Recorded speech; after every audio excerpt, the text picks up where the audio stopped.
রাতের অন্ধকারে ছোট গ্রামের এক কোণে দাঁড়িয়ে থাকা পুরনো বটগাছটি ছিল রহস্যময়। গ্রামের লোকেরা বলতো গাছটির নিচে কেউ রাতে গেলে আর ফিরে আসেনি। একদিন শহর থেকে আসা তরুণ প্রতীক সেই গাছটির গল্প শুনে কৌতূহলী হয়ে পড়ল।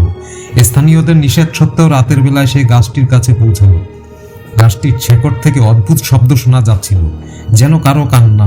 প্রতীক এগিয়ে গিয়ে শেকড় স্পর্শ করতেই চারপাশের বাতাস জমে উঠল।